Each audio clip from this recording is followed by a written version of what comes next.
Want to make a podcast? Spotify's got a platform that lets you make one super easily, then distribute it everywhere, and even earn money, all in one place for free. It's called Spotify for Podcasters, and here's how it works. Spotify for Podcasters lets you record and edit podcasts right from your phone or computer, so no matter what your setup is like, you can start creating today.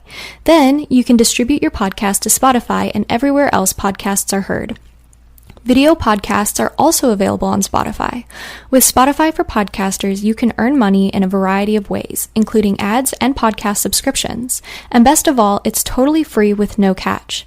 Ever since I discovered Spotify for Podcasters, I feel like I've been having a lot more connection with my listeners through the Q&As and polls. I highly recommend you give it a try. Download the Spotify for Podcasters app or go to www.spotify.com/podcasters to get started.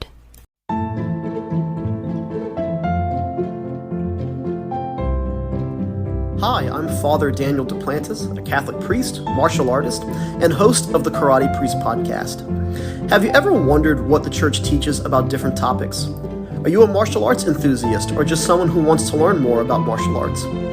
I'd like to invite you to join me and many guests on my podcast as we cover topics of faith, everyday living, and martial arts on the Karate Priest podcast.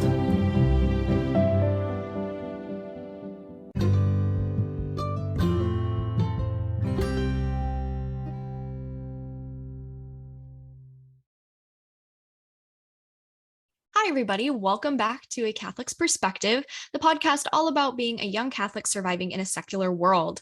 So today I thought it would be a fun podcast to kind of just talk to you guys, do a little chit chat and a Q&A. I really enjoy doing these Q&As because I get to interact with you guys and see where you are at on your faith journey. However, I can help with that and answer your questions to help you grow in faith. And of course, the questions that you ask me also help me learn. So I just think all around, it's just going to be a really good educational time. So just kind of going to hop right in here on some of these questions.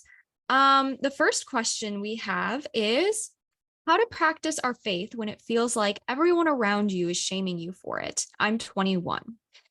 Well, let me tell you that this is not easy. In fact, I've probably lost more friends because of my faith than I've lost friends because of disagreements. It unfortunately just seems to be a part of our lives as Catholics, is to be kind of ridiculed and things of that nature. And I want to draw your attention to Matthew chapter 5, the Gospel of Matthew. In the Gospel of Matthew are the Beatitudes. And when I was first coming back into my faith and I was really struggling calling myself a Catholic and not just Christian because I felt ridiculed and left out by a lot of my Protestant friends. And when I went to confession, I had a very good priest friend of mine tell me to read and basically sticky note the Beatitudes to my bathroom mirror so that I can always be reminded that they hated Christ first. So I'll read those Beatitudes for you really quick, Justin. The Beatitudes are in Matthew chapter 5, and they are, "Blessed are the poor in spirit, for theirs is the kingdom of heaven. Blessed are the meek, for they shall possess the land. Blessed are they who mourn, for they shall be comforted. Blessed are they that hunger and thirst after justice, for they shall have their full.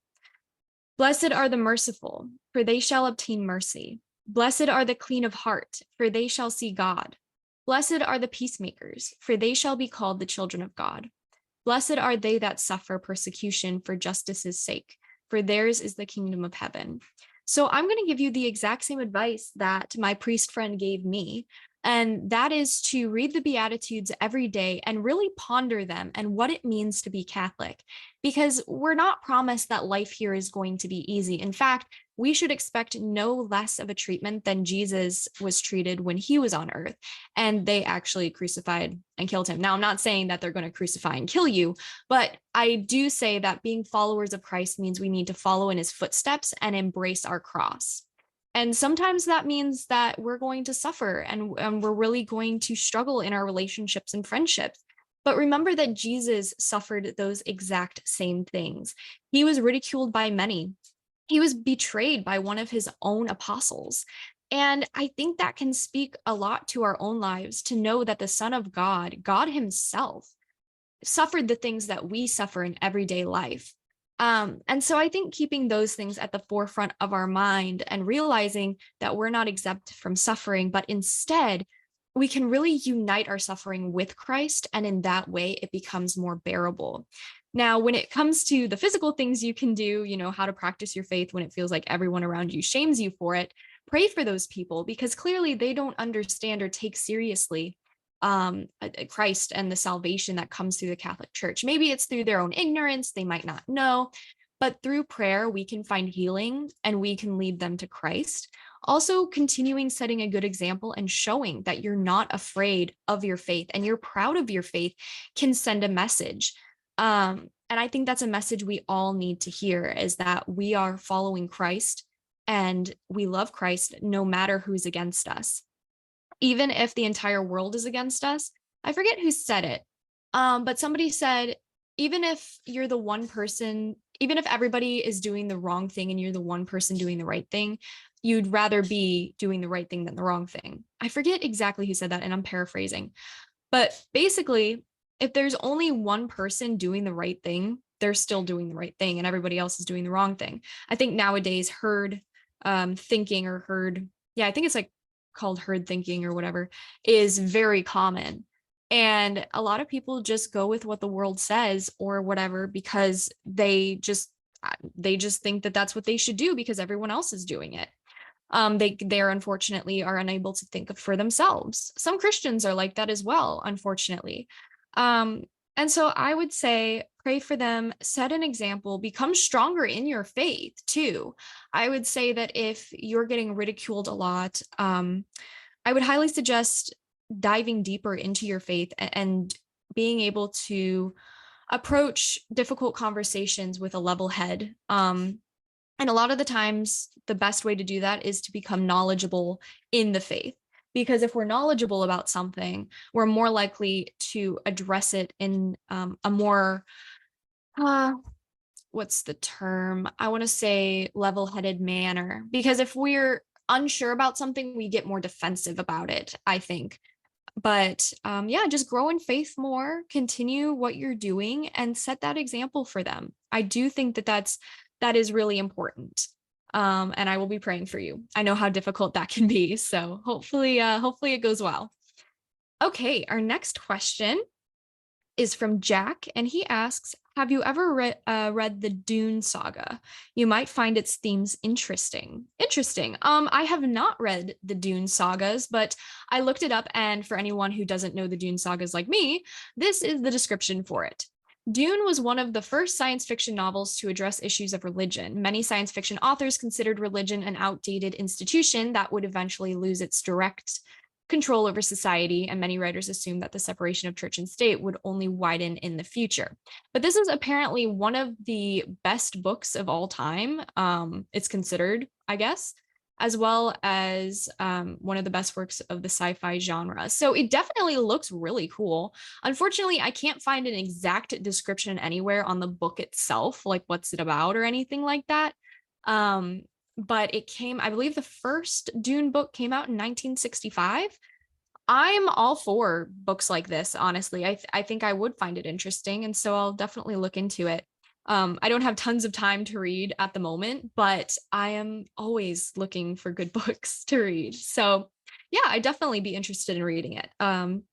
It looks really good, and it's one of the best sellers. So I would say that speaks for itself. I would say that for sure. Okay. What are your thoughts on dating someone who might be a little older than you? I would say a little older. Are we talking like a year, 2 years? Are we talking about months? The person who asked this is a male, so Matt.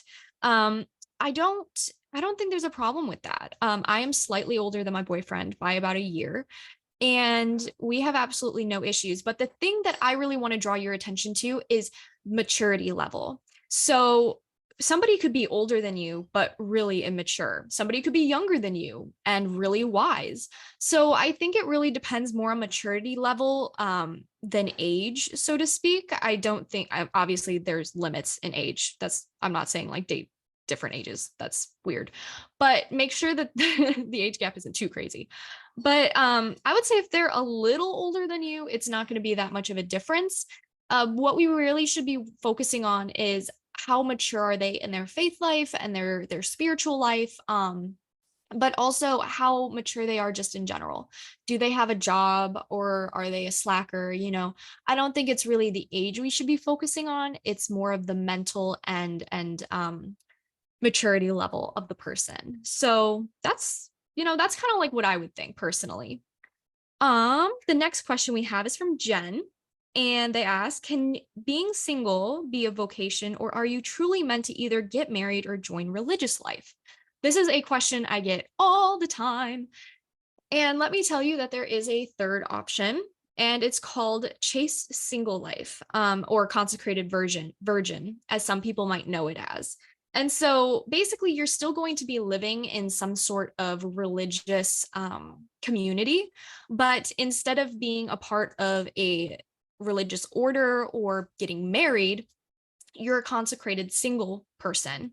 And so basically, a single person is how do I explain this? They're somebody who devotes their entire life to God, and they never get married, they never have sex, they never do anything in that area. So in a way, a it's almost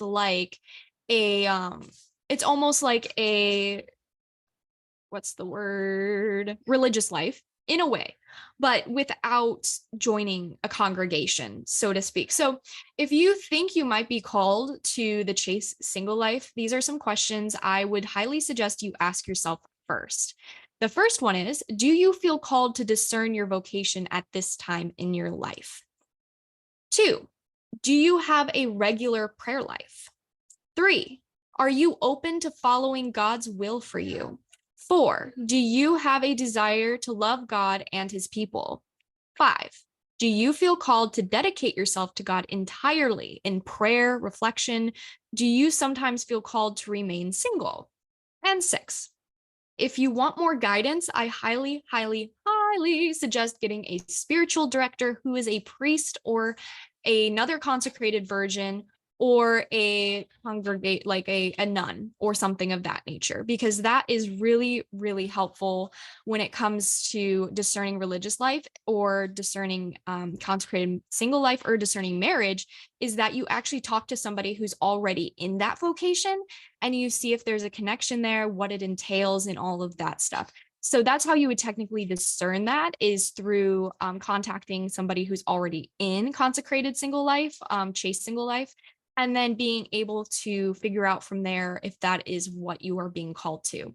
So yeah, there is another option, chaste single life, consecrated virgin, also known as. So I highly suggest that you check that out, and maybe that is what your calling is. And yeah, I hope that works out for you, Jen. I know it's kind of crazy, but you know, it's a cool third little vocation.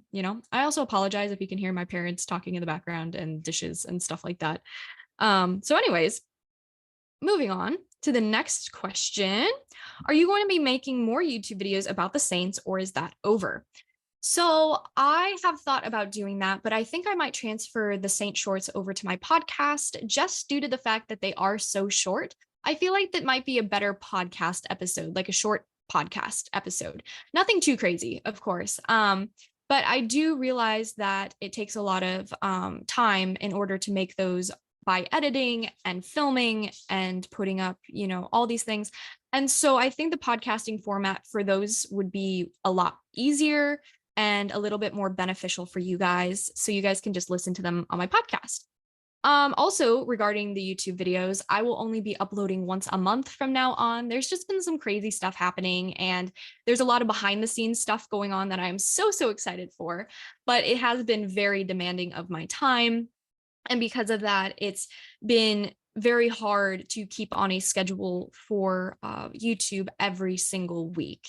So I have decided that I'm going to upload once a month, because I think that way I can put out better quality. I'll have more time to do more research and add to the quality of the videos and test out a different kind of genre of video too. I'm very excited to kind of revamp my YouTube channel to make it more professional, but also dive into some more important topics like apologetics and things like that. So yeah, that was just a little update on the YouTube channel, but I'm very excited for all of that. So hopefully it'll be fruitful. That's what I'm hoping for, because right now I feel like everything's kind of not everything, but because of the fact that I'm spread so thin, I feel like my YouTube videos have really been slacking recently when they could be so much better if I had just given myself a little bit more time. So once a month videos would be ideal, and that's what we're going to try and implement.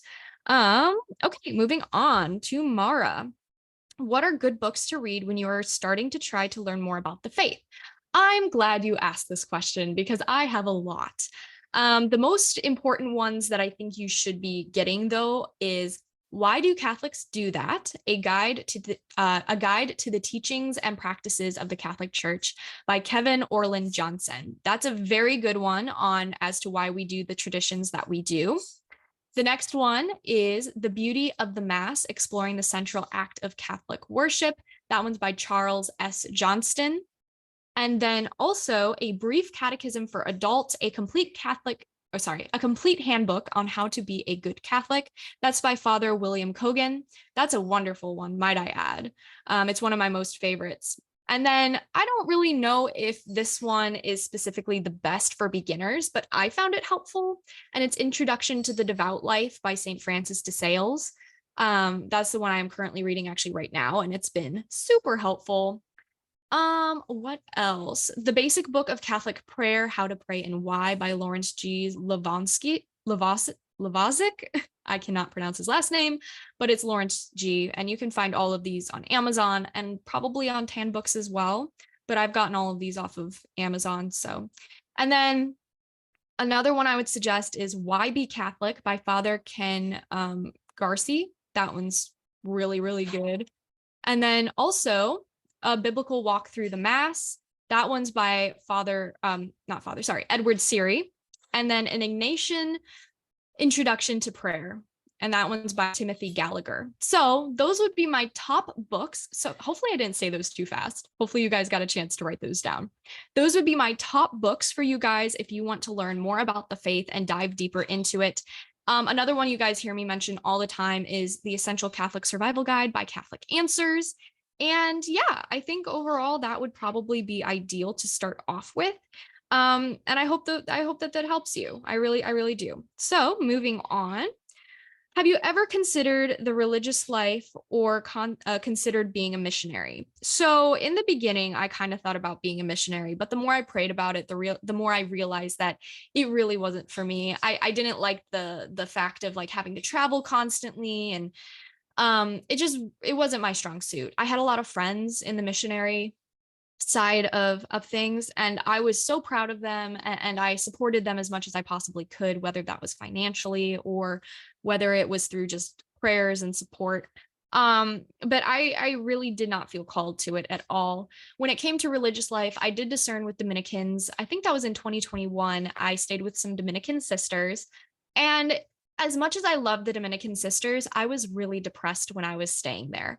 And I talked to one of the sisters there, the main one that was leading the retreat, so to speak. It was a come and see retreat. And I told her, I'm like, I just feel like this is the most hardest vocation I've ever seen. Like, it just seems so difficult. I feel so depressed. I cried like every night because I was like, how on earth would I ever do this? And she told me, she was like, sweetie, it's probably not for you then, because that's how I feel about marriage. And I was like, oh, interesting. So God really did reveal to me within like the first 8 hours that religious life was not for me. And it wasn't just with Dominicans, but they were the only order that I was really, really interested in. I really love the Dominican sisters. They've helped me so much spiritually. St. Dominic is just so amazing. But yeah, I found out very, very quickly that religious life was not my vocation. Plus I love kids, I've been babysitting one family for almost 6 years now. It's just been about 5 years actually, but it's been an absolute blessing being able to spend time with children and see how they grow up and help them through the different ups and downs of life. So yeah, I just really love babysitting and being around children, and that's just something that's always been near and dear to my heart, and I'd like to continue. So yeah, that's basically that. Okay, I have three questions here from Cody. What's your favorite color? My favorite color, well, he says colors. Um, so my favorite color is yellow, but not like a bright, weird yellow. I would say probably like a daffodil yellow, which is like a very pastel colored yellow. It's just a very sweet color. My next favorite color would have to be like a pink, but it's like a light hot pink, if that makes sense. So it has more like red tones in it. And then after that, I would say like a really rich emerald green. Those are probably like my top three favorite colors. His next question is, have you ever had Popeyes before? I have. Have you ever had Wendy's before? I have. Their spicy chicken nuggets are really, really good. I wouldn't eat them all the time because I prefer Burger King's chicken fries, even though they're horrible for you. I just sometimes, you know what, you just got a hankering for some chicken fries. And when Chloe and I were going to Steubenville to be on Matt Frad's podcast, oh, when was that? That was in like September. I basically we were on our way back from the interview and we were heading to Louisville to meet with my producer to go over some behind the scenes things, and I was so hungry. I was craving chicken fries from Burger King so bad that we had to pull over, and I ended up getting, I think it was like 20 or 30 chicken fries. I kid you not. I kid you not. I ate 20 or 30 chicken fries, and Chloe was there. She can vouch for me. It was delicious, but probably not the smartest decision ever. But yeah, so not that you guys actually needed any of that information, but you have that information now. Okay, moving on. Okay. Here we go. Okay, Peregrine. Where can I find good Catholic study guides for the Bible? I think the best one that I found is from Father Mike Schmidt's A Bible in a Year podcast. That's the one that my boyfriend and I are doing currently, and I consider that one to probably be the best one, the best study guide that I've found.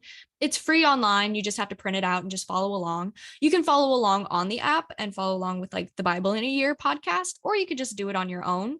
But that's probably the best Bible guide that I've personally found. So yeah, I suggest that one. Next up is from Charlie. What translation of the Bible do you recommend a new Catholic reading for the first time? So there's a couple. The top one I would say for Catholic beginners, like Bible beginner Catholics, is the Ignatius Catholic Study Bible. That one's like really, really good.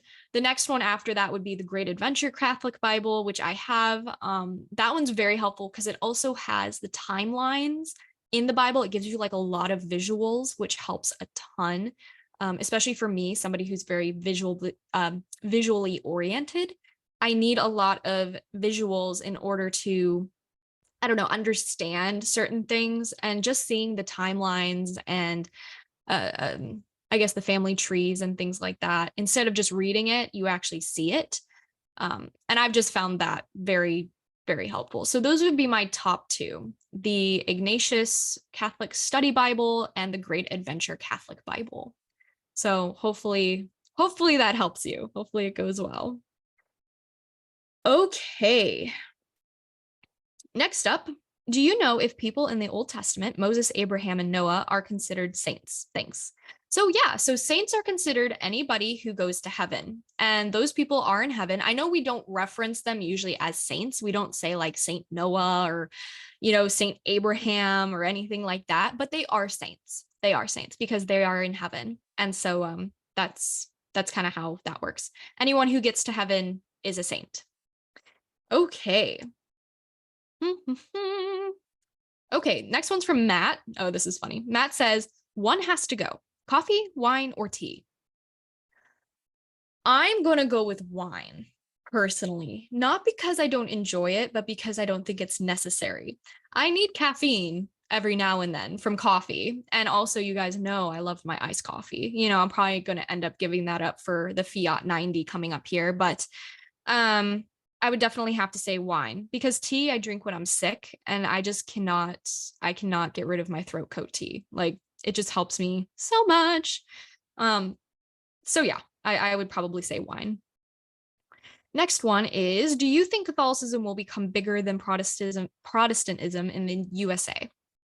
I would love to think so, especially with the revamp of traditionalism we're seeing these days. I've seen a lot of young people come back into the faith the last couple of years. And I do believe that it will become more popular. Will it become more popular than Protestantism? It's kind of hard to tell because there's so many denominations of Protestantism. But I do think because we have more information out there these days on Catholicism and everything, it's easier to research it. And I guess it's also easier to have more misconceptions about it. But I would have to say that I would see it increasing. I don't know if it'd become more popular, but I would definitely see it increasing more, I would have to say. Okay, guys. Well, that is it for today's episode. I hope I was able to answer most of your guys' questions. Per usual, you guys send in so many wonderful questions, and I wish I could just spend all day talking to you guys and answering these, but we would be here for a very, very long time. And I know you guys have a life. I have a life. So it works out better this way. But thank you so much for tuning in and joining me. And I will talk to you guys in the next podcast. All right, guys. Bye.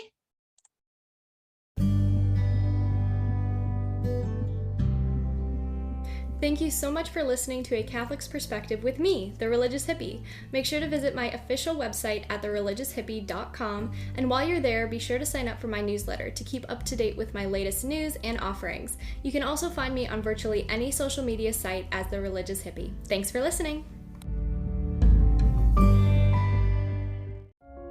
A quest is a search for something. And every week, the Quest podcast will show you how we know what we know through interviews with people that have incredible stories of dedication and perseverance. I'm your host, Todd Fisher. Join me in this thought-provoking and inspiring podcast of discovery. Find us anywhere you listen to podcasts.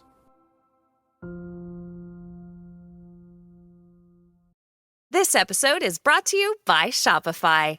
Selling a little or a lot? Do your thing however you cha-ching with Shopify, the global commerce platform that helps you sell at every stage of your business. Shopify helps you turn browsers into buyers with the internet's best converting checkout. 36% better on average compared to other leading commerce platforms. Get a $1 per month trial period at shopify.com/offer23. Thank you for listening to this podcast. Please be sure to rate and review this episode. This podcast is produced by Todd Fisher and Anthony Smith and is distributed by Metacortex Publishing. This podcast is copyright. Any previously trademarked or copyright content is used by permission. Information and opinions stated in this podcast should not be construed as medical advice. Please be sure and visit the official website for Metacortex Publishing at metacortexpublishing.com or find us on social media for other unique content.